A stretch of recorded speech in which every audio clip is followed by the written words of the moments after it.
And that ocean is what I call divine love or non-dual love. So it's important, that from the beginning, we question ourselves, do we really know what love is? When you speak, Hamid, the first thing, and I had a very, very powerful sensation as you talked about it, the way I would language it is, for me, where the loves come together is in World 12. And I've tasted that love, which has, it's got all the vibrancy and all the particularity and all the fierceness of passion. And yet it's infinitely spacious. You think it's a tiger, not a pussycat. It's not that kind of denatured agape that everybody tries to use now as impartial love, which is just painting love beige. Welcome back to the Sounds of Sand podcast presented by Science and Nonduality. Today, we present a community gathering with our very special guests, Cynthia Bourgeault and A.H. Almaas. Hosted by SAND co-founders Zaya and Maurizio Benazzo from a SAND community gathering from July 2023, entitled The Alchemy of Love, the interplay between personal and divine love. All today on the Sounds of Sand podcast.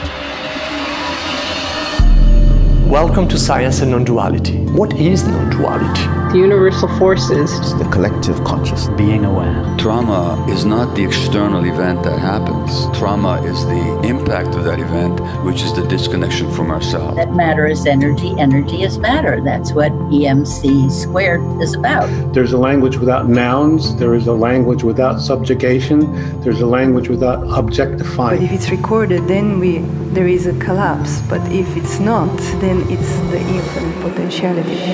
Good morning, good afternoon, and good evening, everybody. Welcome back. It's a joy to have our community together, and even more of a joy to have Hamid and Cynthia with us.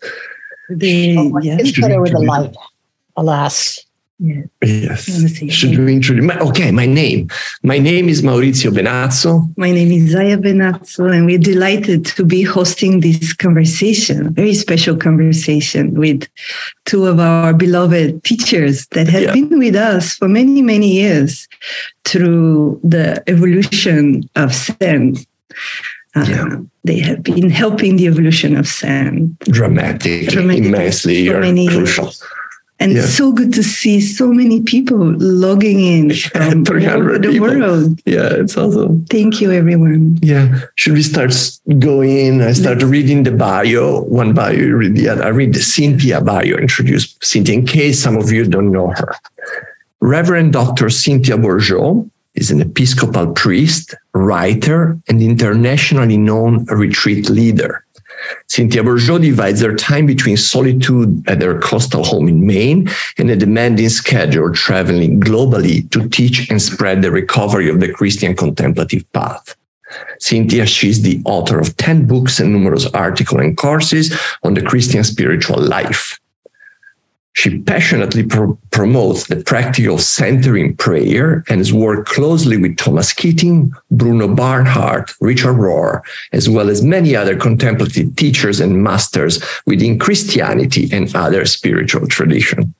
Cynthia is such a joy. I was saying, when in my 20s, trying to become a monk, I entered the monastery. After a week, they kicked me out. And if I would have met you, I would probably still be there. Because you present such a beautiful open angle of what Christianity is that touches my heart as it touched me when I was a teenager. So thank you for being here. And Hamid, welcome. And thank you so much for inviting this conversation. So Hamid Ali, A.H. Almaas, is the founder of Diamond Approach, a spiritual teaching that utilizes a unique kind of inquiry into realization where practice is the expression of realization. This inquiry opens up the infinite creativity of our being, transforming our lives into runaway realization, moving from one realization to further realizations. Almaas' latest book is Nondual Love, awakening to the loving nature of reality. And that's also the topic of this conversation today. Mm-hmm. So we were thinking to maybe begin the conversation to kind of understand or put a ground of understanding of what non-dual love is. And also, I'm not sure if Cynthia would use the expression of non-dual love. And maybe from your own inquiry, you have a different understanding to what the non-dual love definition or points to. So I was just thinking to explore if the ground is common here before we assume we know what non-dual love is. How is that? I would assume that the ground is common, but that the terminology basis may not be common amongst all four of us at this point, or it may.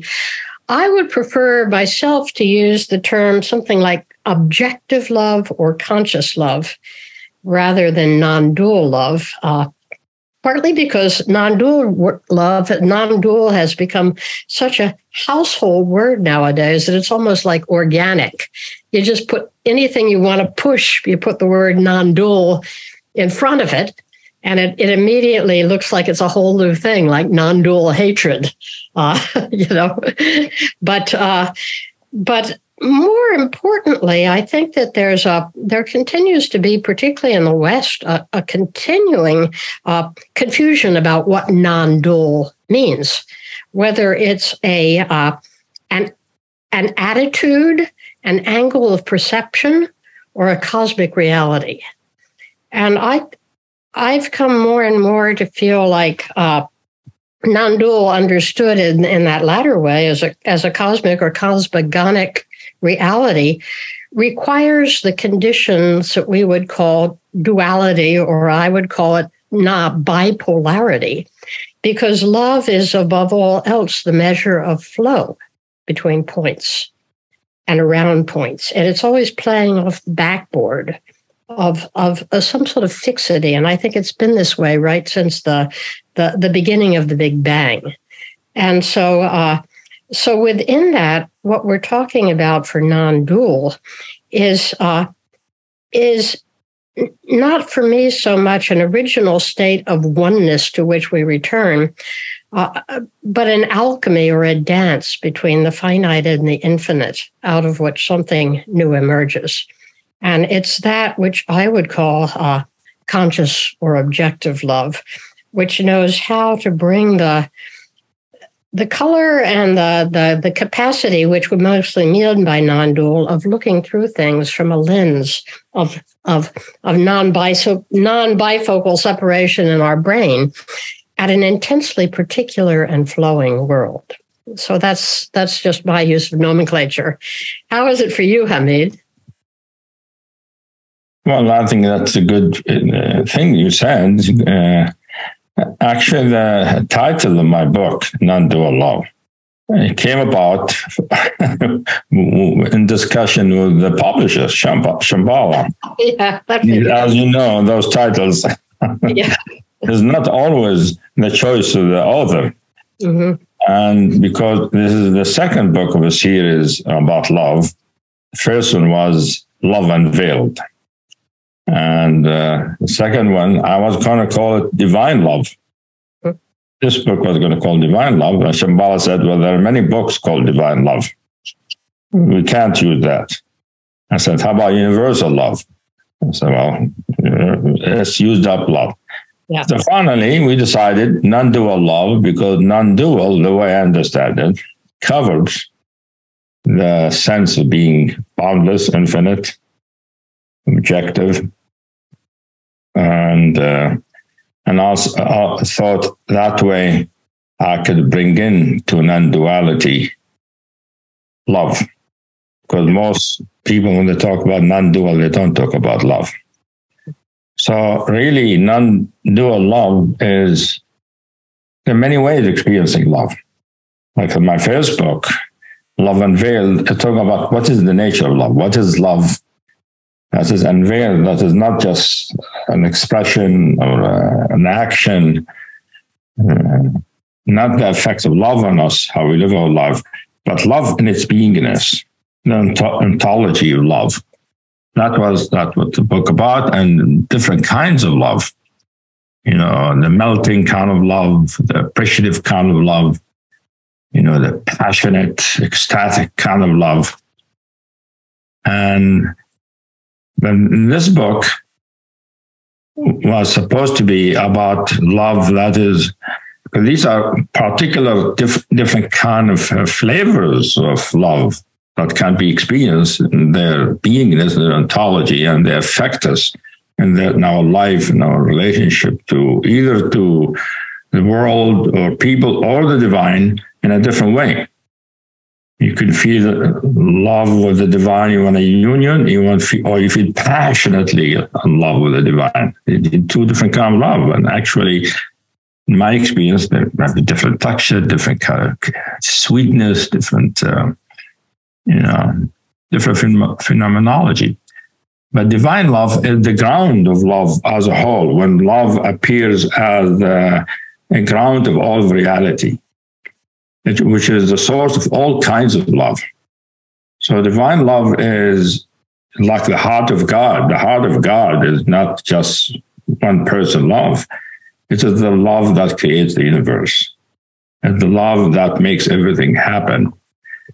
So divine love is the universe, and it's non-dual, because if we experience that way of knowing love as infinite, divine, unbounded, boundless, then the experience becomes non-dual, because nothing is separate from everything else, because everything is an expression of love.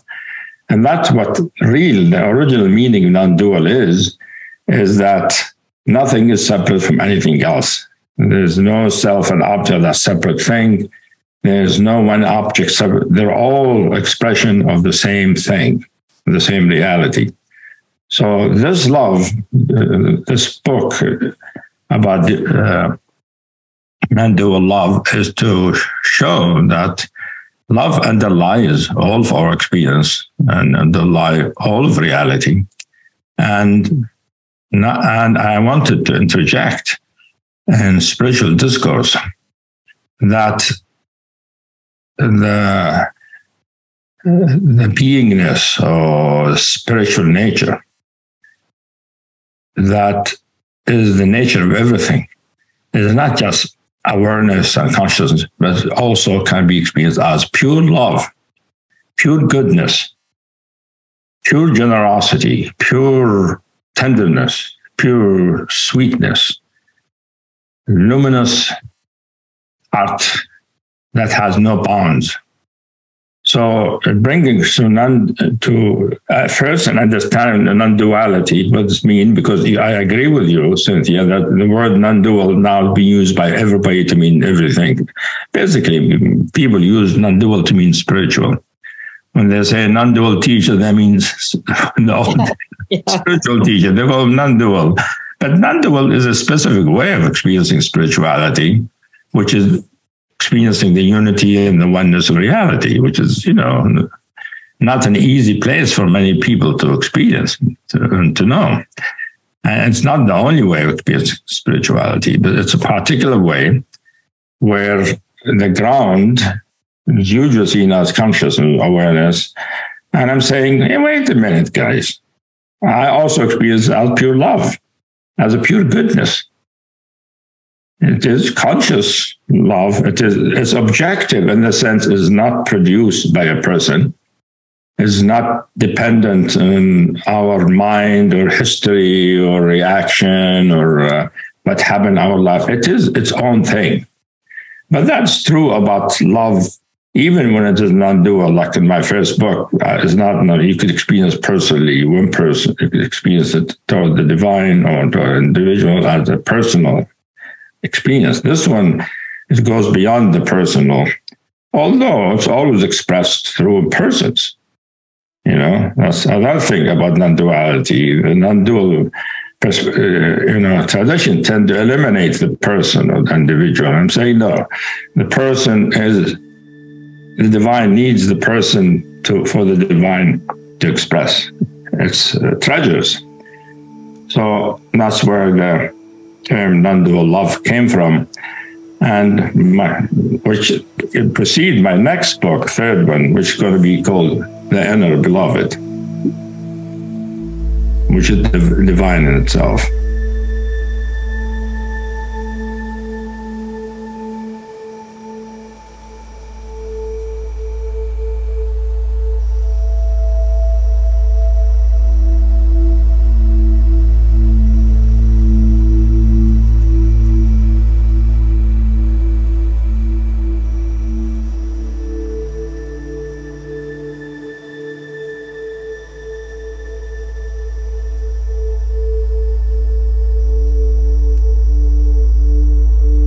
You said something at the beginning, Cynthia, and I wonder how that connects to what Hamid is saying, that love is experienced between 2 points. Did I hear you correctly?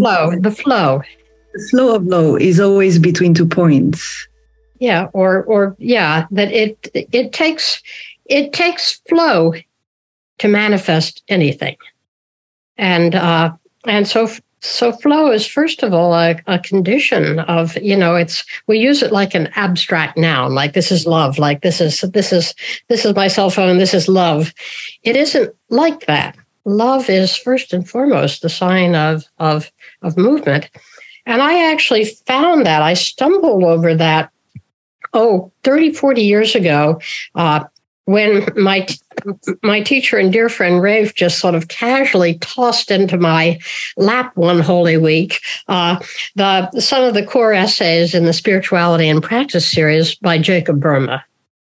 And Bourgeault asked a question. Of course, he's this 16th century unlettered German cobbler, shoemaker, mystic, and who at one extraordinary point in his life, the heavens opened, and he says, and I knew more in 15 minutes than if I'd been for many years at a university. Cosmic revelation download. But the one thing he saw very clearly was that in order for love to manifest into the world, in order for anything to manifest, the divine steady state, if you want to call it, ineffable, utterly transcendent, sometimes in nuclear physics today, we might call it cosmic inflation, that steady state unmanifest has to bring itself into form and separability in order to be able to create a manifest world at all. And this is brilliant. I'd never read about that anywhere before, but it went, aha, yeah, this is right. And so the first step before we have any kind of outward anything at all is that a sort of change in the divine nature. And how the divine does this is interesting, and it bears for me the absolute tie rod connection between all these various kinds of love that Hamid has so beautifully just laid out for us. But in order to move from a steady state unpartiality, unmanifest, and in some sort of homeostasis and unmanifestness, the divine has to start something moving. It has to constrict something. And the only thing that's available to constrict is the divine will. So by putting it under pressure in a way that's really kind of like a mystical equivalent of Bernoulli's principle, the divine creates flow. Impartiality is turned to desiring and craving. And since there's nothing yet for the craving to slake itself on, it gets anguished. And out of this anguish, more and more tension kind of mounts until finally there's a spark of something that emerges out of it. And that creates the threefold conditions in which outer manifestation can happen. Bourgeault claims that that's what's really meant by the Trinity. The Trinity is God in having moved from the state of infinite transcendence into permanent relationship and creativity. The reason is why, and Bourgeault just says, well, he called it the Scientia, the secret knowledge at the heart of everything. But I believe more and more that secret knowledge for which the world exists is love. because love cannot, the love is incompatible with steady state transcendence.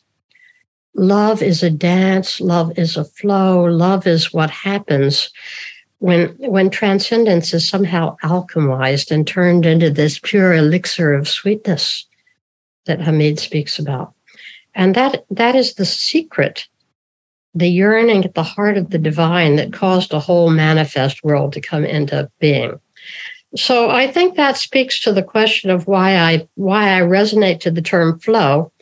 And it also speaks to me to the question why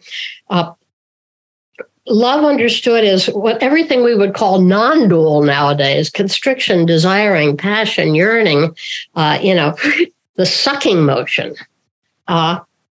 is joined at the hip, is intertwined with the free giving. And you can't end run that because they are intertwined. And the common mistake that people make that think that, well, I'll just deny all this craving, I'll just deny all this desiring, are going against the very process by which love emerges through the transformation of craving and desiring into something else, not through any kind of repression, denial, or premature stepping around it. So long answer to a short question, but I hope it gives Hamid some good things to springboard off. You have quite a way with words, Cynthia. Beautiful articulation. Hamid, do you have anything to reflect or about flow? Well, love is always a flow, and the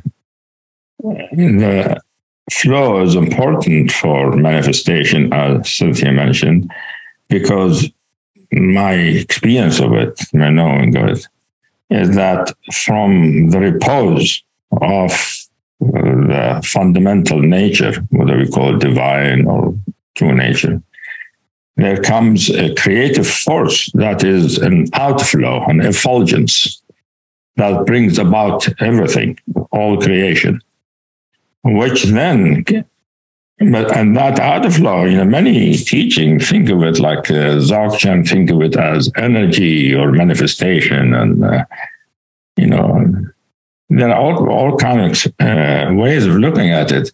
But many teaching and tell you so that the primary force in this outflow is love. That God loved to know what God is. So manifested everything. So the manifestation out of love. And the love is both the nature of God and also the God's desire, loving desire, to reveal all the treasure that God is, because God can't really know it. God nature without manifesting it and manifesting being through which God can then perceive and experience and express this goodness. So it's both the creation of the world and also the flow that happens in the human heart that can bring people together, and that makes human actually. Without love, a human being is not human, it's still a brute. So love is what humanizes.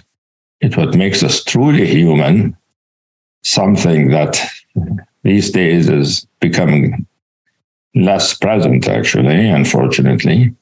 Yeah.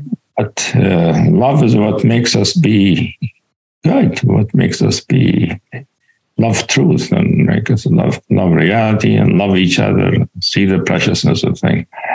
And when we feel love, it is always felt in flow. It's not static.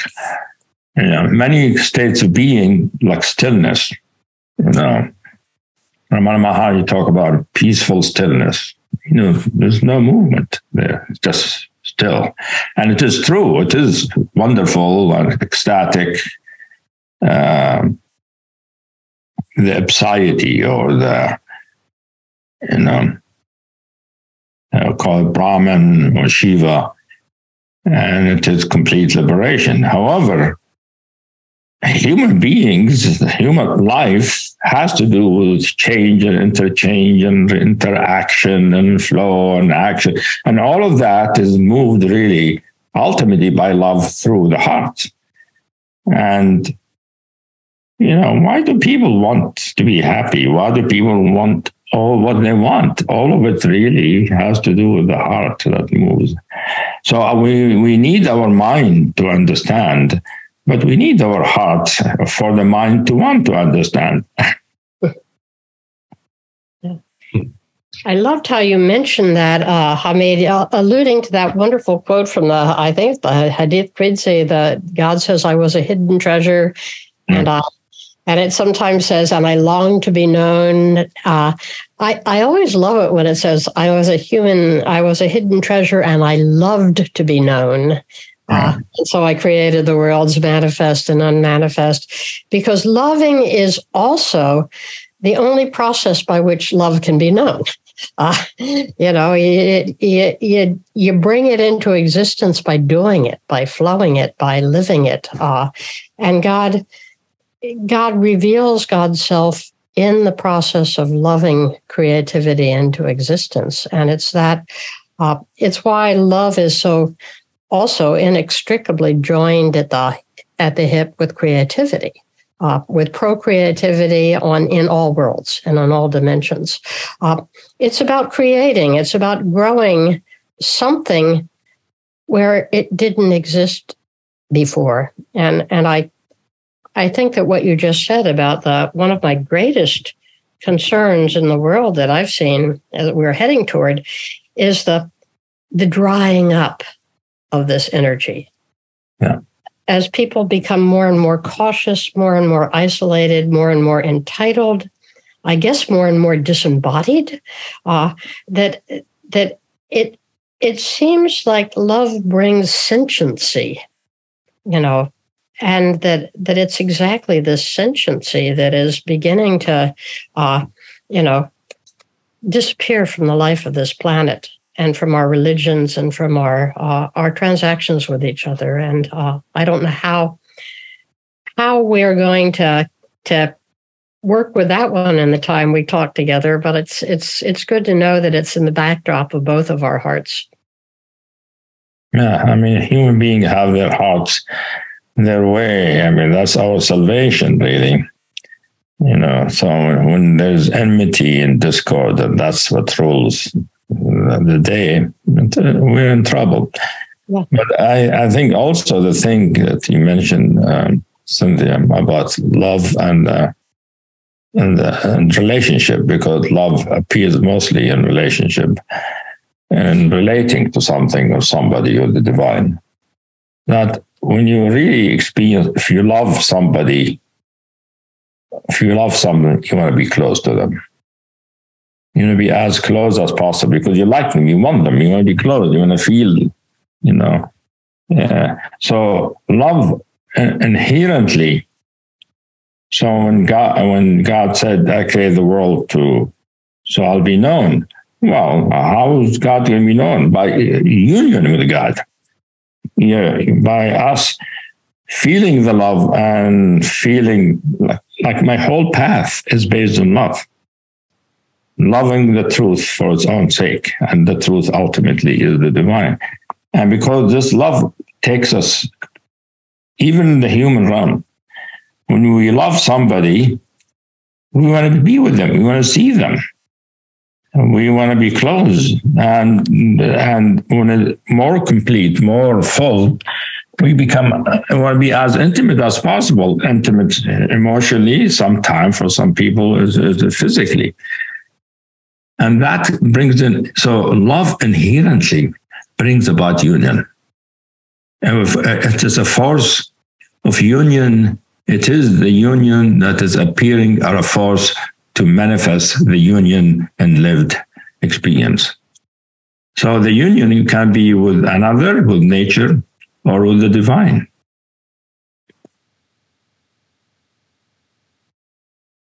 Yeah, and it kind of a lot of that is contingent on how much space you can bring into the union, how much spaciousness you can bring into it, because there's a union that either consumes or is consumed by the object of its craving, and there's a union that allows a deeper differentiation, a deeper diversification to come into being. And I know that was what got Teilhard de Chardin so excited when he was teaching about love, and at one point is quoted with saying the structure of the universe is love. He was talking about this basic evolutionary principle of union diversifies and diversity unites, so that people who are in a bond of relationship at that highest and most spacious and, one dare say, non-dual level, are able in a particularly realized way to hold in their hearts the other's entire becoming, and to create space for the other to differentiate diversity and become more whole, become themselves within the nurturing field of this dynamic bond. And it's a tricky, as always, there's a razor's edge. I've been taking considerable consolation these past, I guess since the last time we had a conversation, Hamid, in realizing that if you take Burma seriously, there is an element of crucifixion, to use Christian language, or pain built right into the emergence of love. Because if Burma is right, you have to begin with this fundamental constriction or conflation, the desiring, which is also the source of evil if it doesn't turn around. But then that has to transform itself, suffer itself to be laid down for the sake of something else, so that a larger and more spacious love emerges in its wake, which can hold the opposites at a new level. And I think it's at that point that relationships get stuck and life gets stuck. We just don't know how to navigate that first step in the full transcendent a manifestation of love. That first step, which is me, mine, all the time, I want, and allow it to turn around in something that says, may you be well. Well, I think a really very good point, Cynthia, which brings me to the question I think many of the people who are listening need to know for themselves, which is the question, what is love? Because what most people call love is not the love you're talking about, not the love that liberates.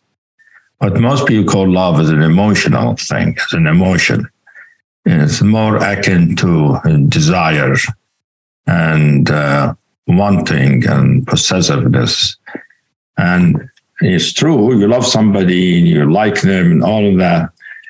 But that emotion is, the way I see it, most people, what they think love is an emotional thing. What most people know as love is not what I call love. That is the shadow of love. And the outer expression, the outer reverberation of love, which by that time is distorted by history and hurts and abandonment and betrayal and all of that. So, and also by the self-centered ego. So what people call love most of the time is, I love my friend, I love my wife, I love my kids. And all that is sort of true, but the love I'm talking about is the actual syrup that flows from God's heart, the syrup that liberates, the sweet syrup of goodness. So you could experience it in its beingness and its fullness, as a substantiality that is a glowing and giving and dynamic substantiality. When I say substantiality, I mean you don't just feel an energy or an emotion. you feel something filling your heart, filling your soul, filling it to the brim, filling it with something that is nourishing, like you're full of nourishment. You're full of, almost like full of custard of sort. And so, but it is this custard made out of light and has a goodness to it. So we need to know what love is, and not deceive ourselves that we know love because we love somebody. Yeah. When we love somebody, we might not know where this loving somebody come from. It comes from the essence of love, which for us to know love, we need to know the essence of love, which is the beingness of love, the ontology of love, which is God's love. The divine love is something that is true, that is objective, is not produced by the past, not produced by a relationship, not because somebody's good to me and they're beautiful and I love them. It's produced by something naturally giving. The true love, first of all, it is a beingness, is a medium of fullness and richness that has a texture, that has a taste, that has an aroma, like appreciative love, for instance. The appreciative love, let's say, I like somebody. When you go to the essence of it, it's beautiful, pink, fluffy, like a fluffy pink rose. And it smells like roses.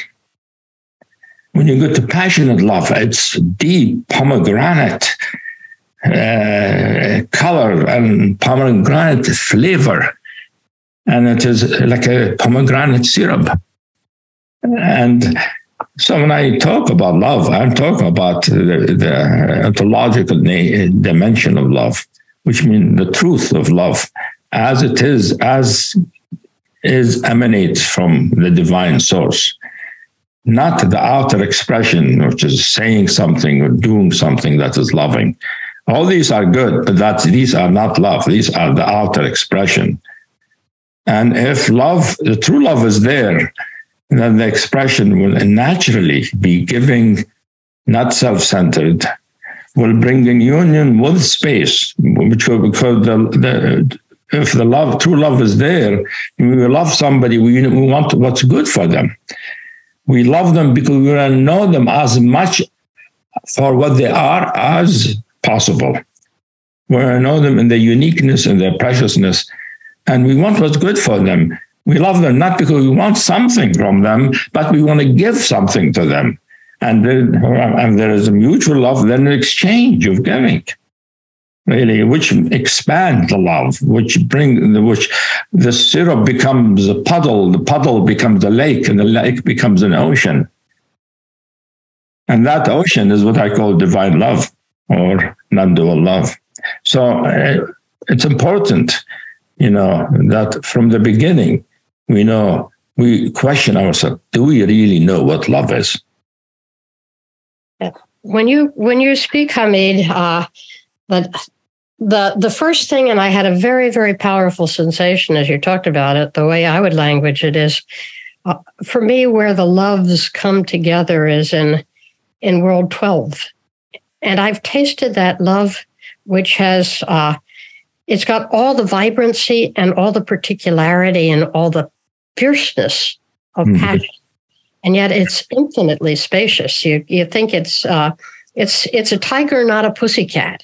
It's not that kind of denatured agape that everybody tries to use now as impartial love, which is just painting love beige. But it has flavor. But the reason I wanted to speak with it, I think I have to speak a little bit autobiographically at this point, because the problem continues to remain how you get from here to there. And it isn't either or, like everybody likes to do. There's divine love, there's human love.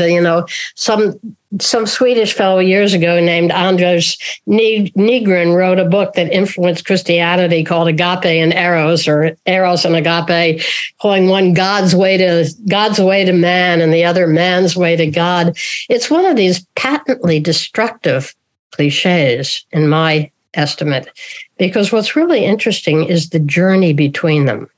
And I would say that agape, as we experienced now, that world 12, that perfection of the intensity, the passion, the specificness of the what we usually call craving, but totally free, is found through a process of transformation inside. And I found it, and I owe everything in my life to it, to my teacher and beloved Rafe, who taught me it as he was learning it himself. And it's a law of three kind of setup, and I think they all are in this transformation. That the positive force, the pushing force, is initially that erotic attraction, that craving, that realizing there's a simpatico here in this person. I want to get to know this person. There's a kinship here. And in a way, it's just projection writ large, because at that stage you're not seeing the other, you're only seeing yourself being made happy. But still, it's not everybody that we feel that great desire and that great sort of sense that, we could be inside each other. And I'm talking spiritually here. I'm talking, however you want to talk it. We could be inter-abiding friends. To know that about any human being is a rare gift and not to be taken lightly. But then wholly denying, because that's erotic love, attracts its opposite. And what bangs up against it is, of course, all that stuff, your projections, your neuroses, your fears, your insistences, your self-image, all that untransformed stuff, and boom, boom, boom. So what normally happens is that eventually, the force of the negativity knocks the fire out of that beautiful intimacy that you once tasted. Unless something emerges to transform, some third force. And in the relationship with Rafe, and what made it so instructive for me is that emerged.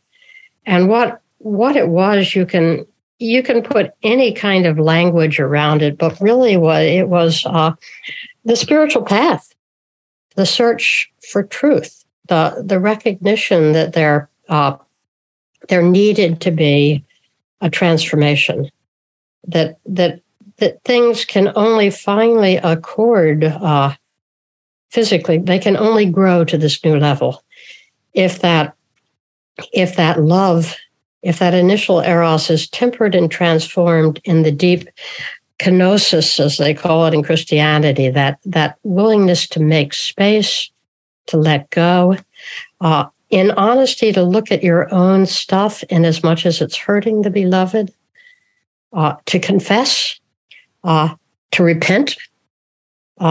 In other words, to be willing to transform the facade of yourself as you thought yourself was, melt it altogether, and not do it because you're saying, oh, my beloved is so beautiful, but because you realize that that's the responsibility that has been opened up to you in this terribly wondrous foretaste of World 12, of fully realized particular personal love. And so it was the mutual work on ourselves that let us get second wind. We'd bang into each other and do all the usual kind of accusing and getting our noses out of joint and slunking off in an umbrage.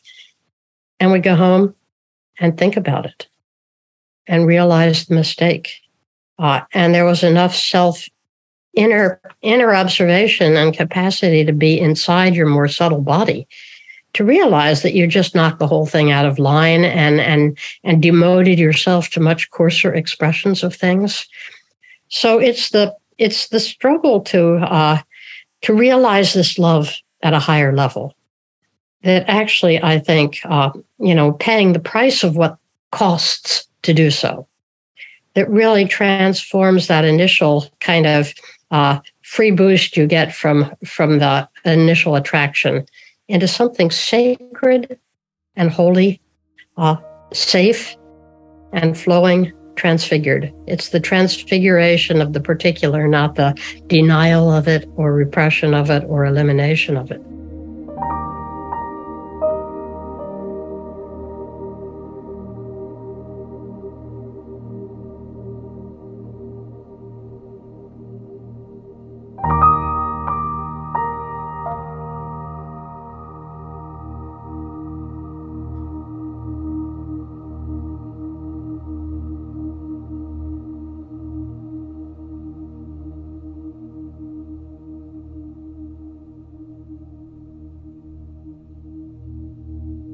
You bring in the inner transformation that is necessary to discover really what true love is, because most of us don't live at that level and need a deep and intense transformation, as you said, of what we are, our experience in general. And that happens through contending with what we experience, not rejecting it, but really understanding it, welcoming it, and delving into it without identifying with it. So that is part of the process of the transformation. So the spiritual path is basically a process of transformation of our experience from its more surface kind of physical object orientation to coming from an inner nature that we recognize as more like as a source, as the meaning of that gives our life meaning. So just like any fundamental truth will require a transformation, because ordinary life doesn't really provide it much. Doesn't much. We need the inner path, the inner practice. And there are many practices, many inner paths, but they are all transforming our experience, but also transforming our consciousness, our soul, from being the more animal-oriented, desire-oriented, to more human-oriented, which means having goodness, being true goodness, being the driving force for our life, to more subtle, mystery-oriented, loving the mystery of the divine, and which is in everybody and everything. And one thing I wanted to say about love is that, first of all, human beings all want love. Human beings, regardless whether they know love for what it is or not, human being from the beginning, they need love. From the moment we're born, we need love. We can't thrive. We can't, in fact, survive without some measure of love. Without love and care and nourishment and goodness, human beings need love, and human beings actually want love all the time, even though they might not know exactly what love is. But, look at the literature, look at the arts, look at all of these things. How many poems, how many songs are there about awareness? Right? Compared to love.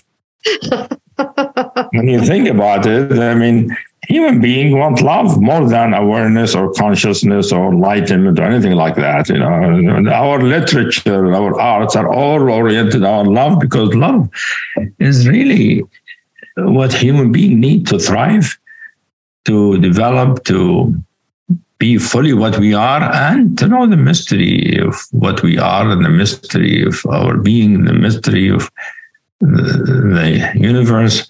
Because love, not only an outflow that creates, but also an outflow that reveals, that illuminates.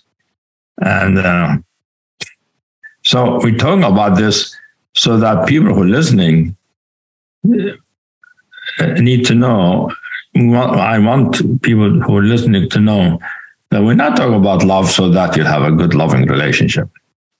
We're talking about love that's true, that can help to have a good, loving relationship, but it's much bigger, much deeper, much faster, more encompassing than that. It has to do with relationship to ourselves, relationship to the world, relationship to the divine, to the meaning of life. And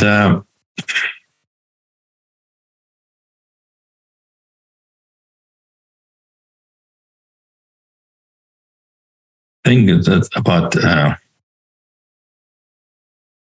thing true about love, because it is the creative force if love is what rules any relationship, the relationship is always new.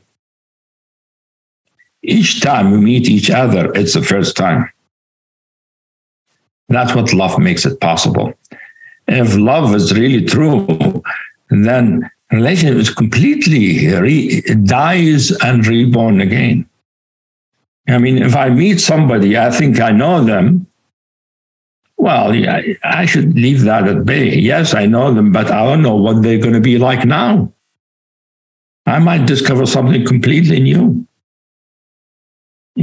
So love opens us up, renews our experience of ourselves and our relationship. So people I love, my relationship with them are always new. And like I'm always meeting them for the first time. And that is the spaciousness, the freshness that real love makes possible. That people talk about love, you build a relationship develops, and true, all that is true. However, for the relationship to truly develop, it needs to die and be reborn each time. Otherwise, it's a continuation of the past, which becomes then inertia, becomes a repetition of the old. And love is inherently my manifesting the world. It doesn't like it manifested and left it there. No, it continually manifested instant by instant. The same thing what love does to a relationship. It's continually manifested anew. Each time it's a new thing.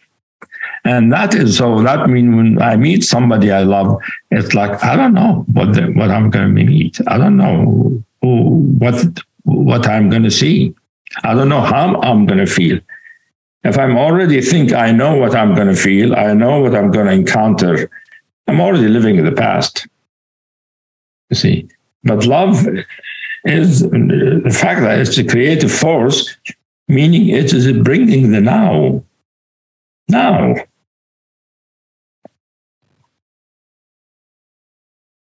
Yeah, I love that, the way that moves back, that if what you're saying in a relationship that can be new any moment and is that it actually has touched into and has learned to rest in and trust in that cosmogonic nature of love, the primordial, it's going to be new. And this is great. And you have enough trust to move into the very unstructuredness of it, to allow the present to create itself. And it's a rare gift to be able to do that. But I keep thinking that it's so rare but possible. Yeah. Rare but possible. Yeah. And how is the real good question. Is it come from inside me? Is it the result of my practice? Is it some sort of a grace that weaves through that practice? I don't think you can say that it lies in the object that it's being applied with, because that limits it too much. But as we talked at the very start, if love is a flow between objects, certainly the flowingness of nature, or the flowingness of love, will work through points that have presented themselves as relational points to make of them what it will. Yeah.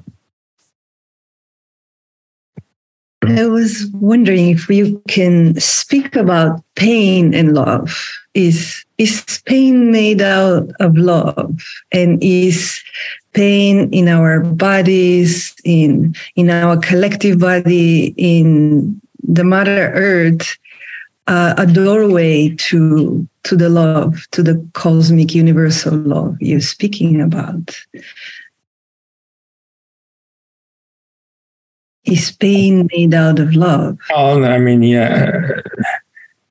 Well, if love is the nature of the universe, everything is made out of love, not just pain.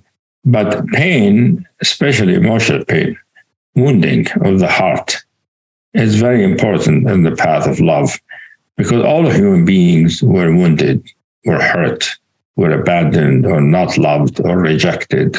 And that creates many wounds in the heart, sometimes exploited, and all of that, that happens as we grow up. And that wounds the heart and closes it down. The wounding closes down the heart. And by us embracing our wounding, our hurt, our pain, and understanding it, inquiring into it, letting it reveal its story so that it evaporates. And by us contending with the wounds of the heart has the possibility to open up again for love to flow. Yeah. But if we block our wounding, our hurt, and not want to feel it, our heart will be closed.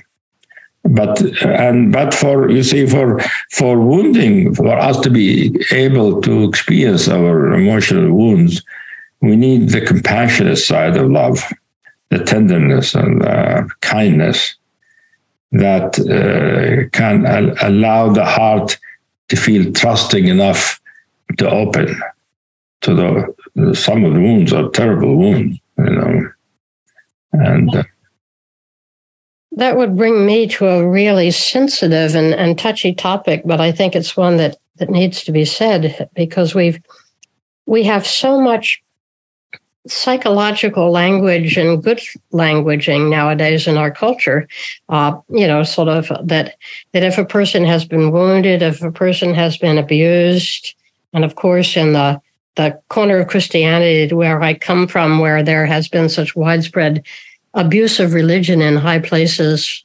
pedophilia and so on, that the thing is that people feel like they have been damaged beyond healing. They feel like the heart has closed up because of these wounds that were inflicted on them innocently, and that the only ways out of that are in some sort of restitutionary action, and sometimes that won't come, And this is a real issue today, when we realize that the substances that the planet is dying for lack of is faith, hope, and love, and that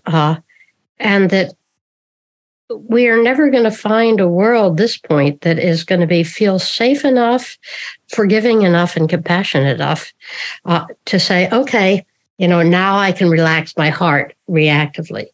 We're going to have to learn how to open our hearts proactively, not in spite of, but because of and through our deep woundings, to this ever cosmogonic newness we're talking about. When we just recycle the old cliches that say, well, I was abused, I was hurt, I was injured, I was abandoned, and therefore I'm damaged forever, and love won't come, and I can't open my heart. We've just caught ourselves in a vicious circle that doesn't yet open enough to the creative and restoring depths of love itself, that does really wish to make all things new. And again, it's the how you get there that's hard, but the first step is to allow the possibility that it can happen. And that if the only thing you can do with a world that's hurt you is hold it hostage in anger, there's something else you can do.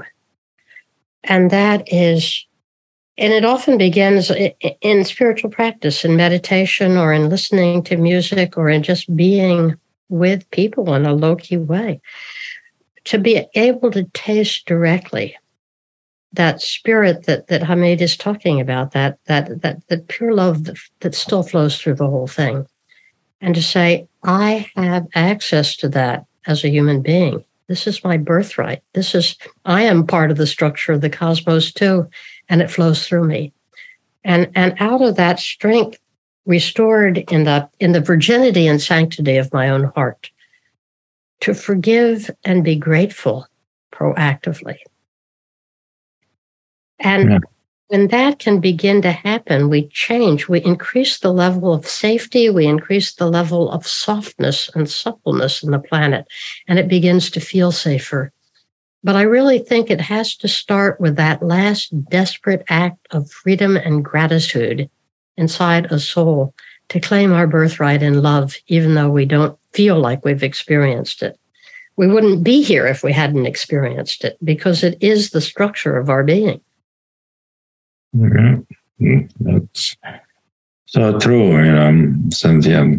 I think you bring in a point that's important for many people to hear, because I think it's good that SAND, for instance, is doing a lot of work on the question of trauma and abuse and all that, because people need it. But there's a danger there that you're pointing to, which is to take that as reality. That's what defines us. That if we take the trauma to define us, I'm a traumatized person, it's hopeless then. We do need to deal with trauma. It's good we need to deal with it, but we need to know at some point that trauma is part of what happened. It's a history, and we need to go beyond that history by working through it in a spiritual way. Working through it, recognizing it is the imprint of the past. Imprint of the past is exactly what spirituality wants to liberate us from. So we don't want to take that imprint to define us, to continue to believe I'm a traumatized person, hence I behave this way or that way. That becomes a crutch at some point that is not useful. And so regardless how traumatized we are, one can heal. And love is a big part of that healing process. And so the love can heal the trauma or the abuse or the pain. But love can also not only heal, can enrich our life, can renew our life, make it real, make it meaningful, make it had fulfillment and gratitude and goodness and happiness and, what love can bring. So love, in some sense, is the hope of humanity, really. If it wasn't for love, there won't be a point, actually, in having experience, That's one thing I think about that sometimes, that when we think of the spirit, the divine, or true nature, Buddha nature, whatever you call it, I always wonder, especially, thinking of the non-dualist, the transcendentalist, why does true nature hasn't a thing like compassion, like love? If it is just for itself, it doesn't need it. It could just abide. It's a mystery. There is love, there is compassion, there is tenderness, there is gratitude, because it is inherent in the ultimate that there are beings who need it, who can live it, who can manifest it, who can experience it. If there was no individual beings who can thrive with love, there is no need for true nature to have love. True nature or divine doesn't need love for itself. You see, it is there for the being that come out. Through that, so the divine creates human being, but human being in such a way that they grow and mature and develop to know the divine through the force of love, through the presence of love. So what I'm trying to say is that there is a connection between the transcendent divine and the individual human being. They're two sides of the same thing. And love makes sense of the fact that there are these two. If it wasn't these two, there's no reason for there to be love. It could be just pure emptiness, and that's it. Which brings us full circle back to flow again, and Burma and the cosmogonic moment. Yeah. Mm-hmm. I find very, very simply, we've been working on workshops this past couple of years that I call rebuilding trust, where we're teaching people to take these things, these qualities that have so gone missing on our planet and are the cause of so much pain and this insentiency we talked about. The world is never going to be trustworthy, and yet you can manufacture You can begin to create, because we human beings are natural alchemists. We can create trust in the quality of our life and manifest trust, not as a statement about us, but because it's necessary. It's the planet needs it and requires it, and we have the capacity to give. Long story short, I find the simplest way to begin to reassert our freedom and heal is with the very, very simple practice of gratitude. David Steindl-Rast, I think, was the first, that great Benedictine monk many, many years ago, to call attention in our own times to the practice of gratitude. But it's so simple, and it's a freedom that one has in oneself, that whereas one spends the time counting up one's scores of, take your parents, for example, which everybody likes to pin the sources of their trauma on, myself included. And rather than spending the time talking about all the ways that my mother screwed me up or my father failed me, that if I spend even 5 minutes a day being consciously grateful to my parents, because that's what I owe them as a human being. It was through their exercise of the procreative force that I'm here at all. And simple ways of gratitude, rather than seeing the cup as half empty, you see it as half full. It's an amazing freedom you have in your soul, and it actually begins to change things quickly within you. It works for me even faster than centering prayer. It's the fastest shortcut to changing your whole relational field of your life.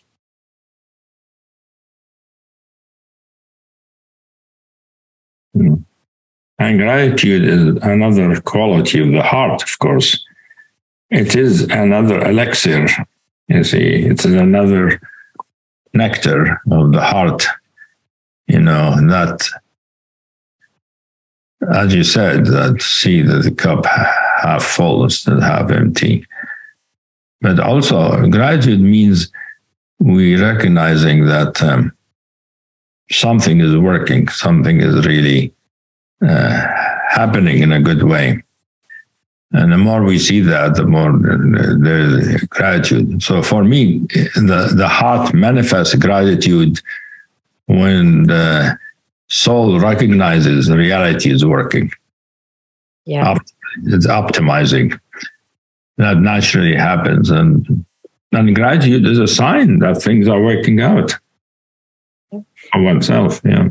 I'm not speaking here of, trying to put a happy spin on things or denying or ingraining or spiritual bypassing pain, because all that just leads to bogus spiritual practice. But it is the recognition that we have come in our own age to identify ourselves by our pain and to consider our pain as the most inner and honest thing about ourselves, without realizing that this is a choice and even a fashion. And that as we choose to do something else, A, because we can, B, because our planet needs it, that if we don't start recalling and reproducing as human beings what are called in Christianity the gifts of the Spirit, kindness, gentleness, peace, forbearance, joy, if we don't start putting these things back into the planetary atmosphere, we're goners. And since we can't do them in response to something, we have to do it because that freedom to do so is part of our own birthright in the cosmogonic God. And you just sort of gird up your loins and say, okay, I'm not worthy of it. I don't feel like it. I don't feel grateful now, but hey, I am going to do this anyway because this is my post as a human being.